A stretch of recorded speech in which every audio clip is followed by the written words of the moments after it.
All right. Peter and I actually just met last night. I've known about him for a long time. His reputation precedes him. And so far, you're living up to it in the 12 hours I've got. But I'm excited to talk to you because I am relatively new to this space. I joined ESL 2 years ago knowing nothing about gaming and have gotten quite the education in those 2 years. But you were really early to this. You saw something before a lot of people. Tell us a little bit about how you kind of saw what was coming in esports and how you make the bets that you still continue to make now and the investments. Well, first of all, I mean, if anyone has been early, it's been ESL. So, they were blazing a path when most folks would not know what esports was, wouldn't be familiar with most of the titles that were participating within that ecosystem at the time. I happened to stumble upon some competitive gaming.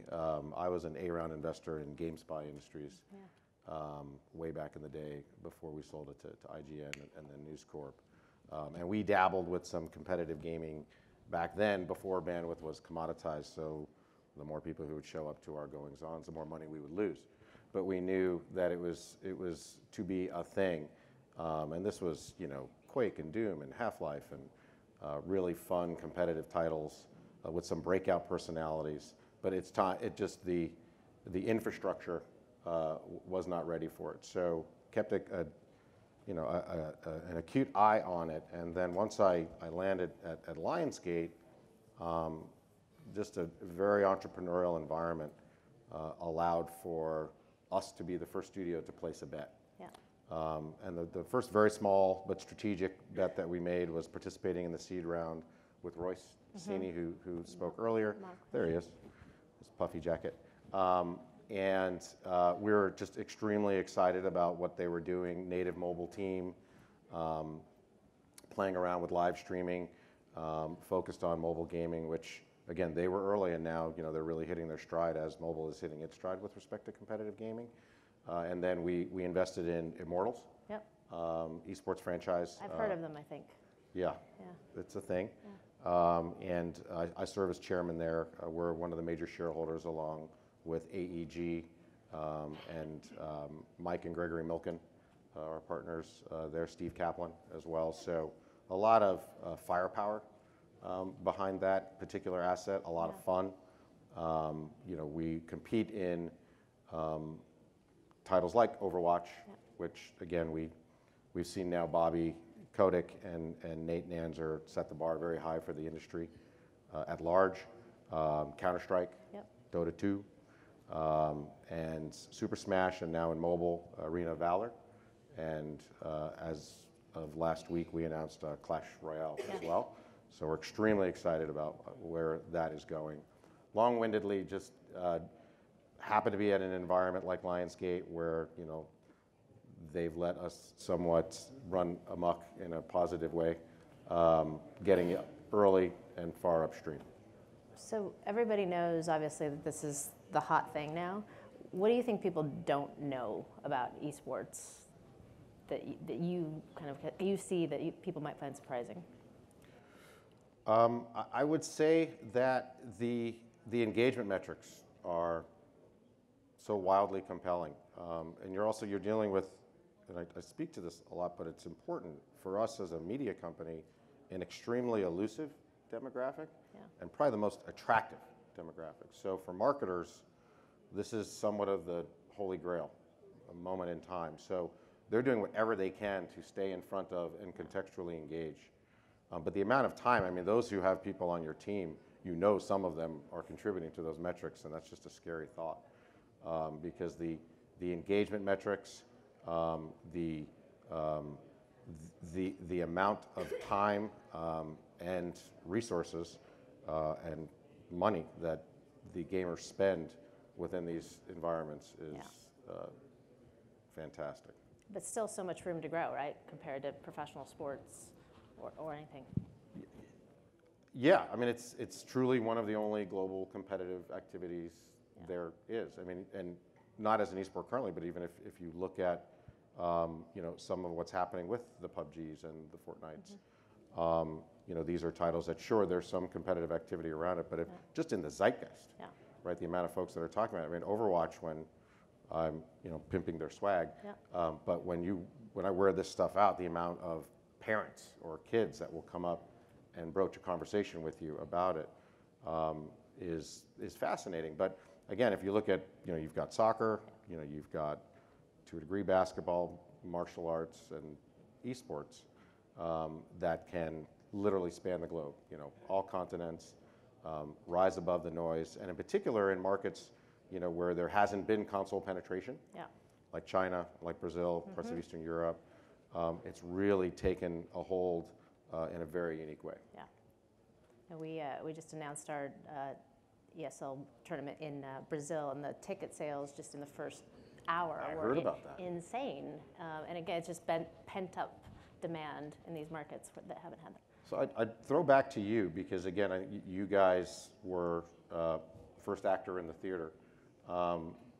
The variance of models, right? So you've got what Blizzard has done, which is recognizing that just because you've been able to publish a game at the highest of levels amongst only a handful, doesn't mean you know how to stand up a 21st century next generation league. Right. That is a completely discrete discipline. Yeah. And that's what Bobby Kotick and Nate Nanzer and that team figured out. And they deployed massive resources against it. That model won't work for tons of publishers out there who have more defined and discrete audiences. Wildly successful games just don't have that scale and reach and breadth of economics. So that, I think, speaks well to the ESL model, but I'd love to hear your take on that.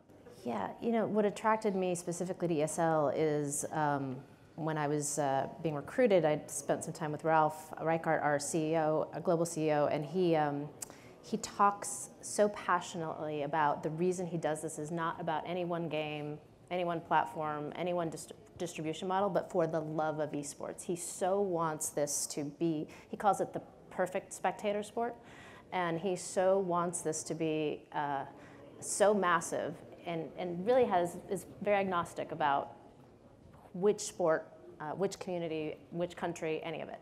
And he just felt so strongly about supporting that and growing that I was very attracted to the passion, and I was very attracted to this idea that ESL should be the partner to whatever developer, whatever game, to figure out their path to that, right? And obviously the scale varies depending on the title, depending on the community, and so our approach is a belief that all the models work and can work depending on what somebody's trying to achieve or what the title is or what the community support is, and our job is to help shape that sometimes very early on with guys that are still trying to figure out whether they have an esport in the making, and sometimes later on with something that's more developed like a Madden or someone who has been there for 30 years but is still trying to figure out how to shape that for themselves in a new world that we're in. So.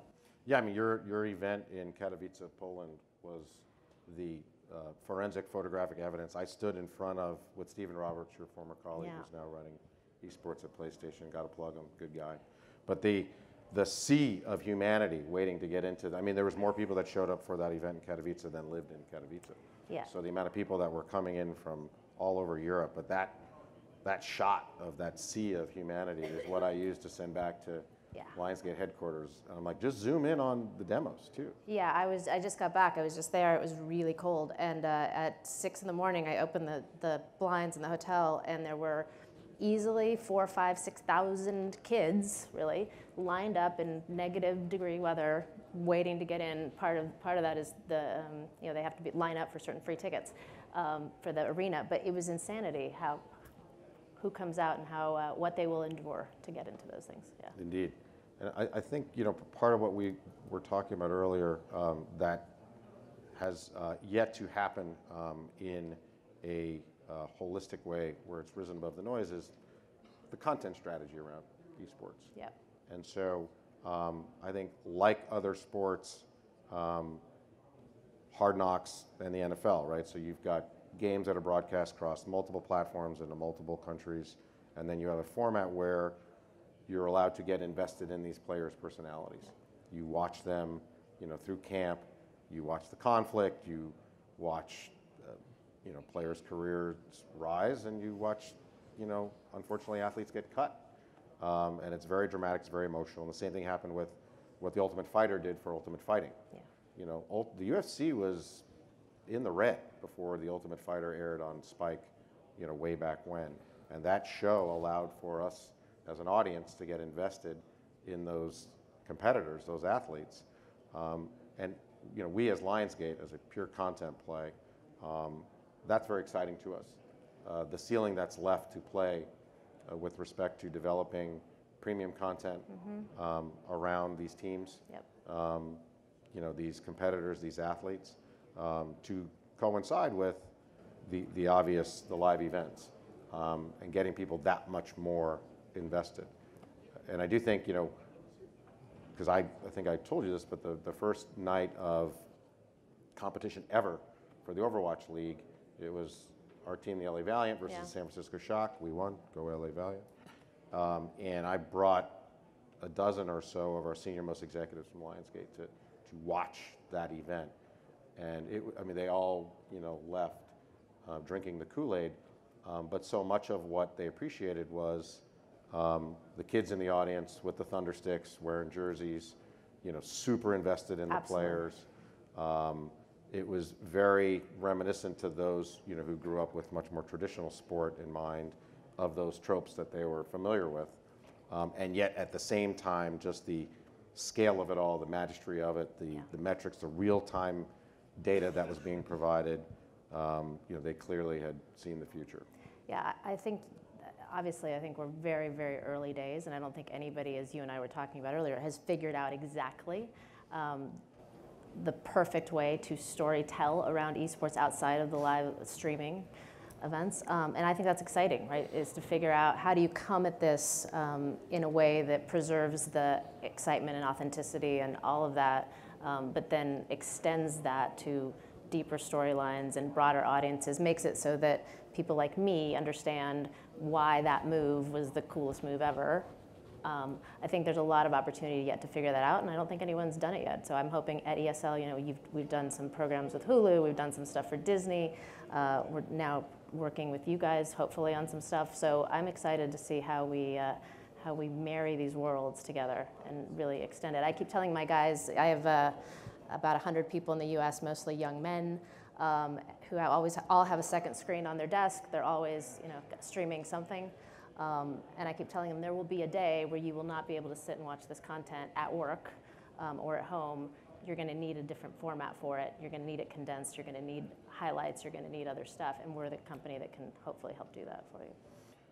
Yeah, I mean, you guys, we were chatting about this earlier, but the number of games that rise so quickly and again, get sucked up into the zeitgeist of it all, they're clearly drinking from a fire hose just with respect to their title, right? So just game ops. Yeah. Let alone then figuring out within that infrastructure, do they have the bodies to deploy to attempt to do something competitively, to further extend their brand. And so you guys, you know, as a just add water solution there, is very compelling. And I think the ability to A/B test with content is also really important, right? So for different titles, there's going to be, you know, I'm not saying better quality, but perhaps longer formats or more broad in appeal because that title appeals more broadly versus some of the more, you know, niche stuff. And my analogy is always, again, we can go back to the NFL or the NBA or Premier League football, but then there's also like professional cornhole on ESPN. or tag, that's my favorite. I haven't seen professional tag, but there's darts, a lot of darts. It's like curling during the Olympics. Like how much curling could we consume, but we couldn't get enough of it. And again, you got invested in the curling because they started telling these backstories and, you know, the Russians were doping for curling. Like that was good stuff. How about esports at the Olympics this year? How cool was that? Did you watch? Did I watch esports at the Olympics? We did the first exhibition with Intel in Korea this year.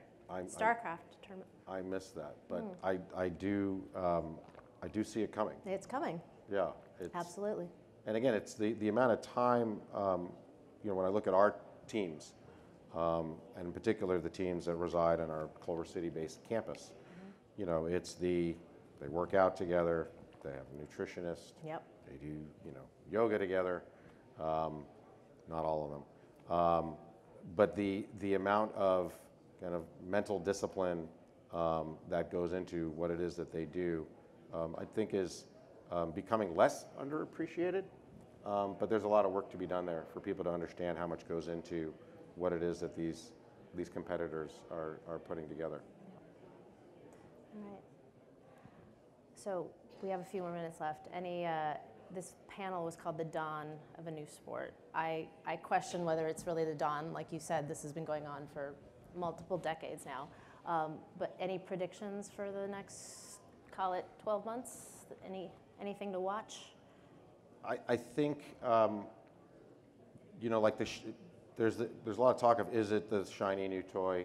Yeah. It's absolutely not. Again, you guys have been in and around this hoop for forever. And when you look at things like VR, and Dean spoke about this yesterday, we placed some early bets in VR, but we didn't invest in any one particular production company. Right. We thought it was going to be a struggle getting in-home activation of a qualitative VR experience, just because most people don't have the real estate within their homes to do that. So we bet big on location-based entertainment for our product, and we brought in subsidized economics from platform players and hardware players to mitigate our risk as we kind of slowly dipped our toe into the water. We think it'll get there, so we're very bullish on the medium, just bearish on the timeline of commercial adaptation and figuring out what models are going to work. Whereas esports is almost just the opposite, and I think it's the quality of ownership too on the team side, which has been great to experience. So to be able to sit at a table, again, the owners' meetings for Overwatch, and you've got the Kraft family there, and you have AEG as a part of this, and the Wilpons, owners of the Mets, and the Levins, who are owners of the Rangers.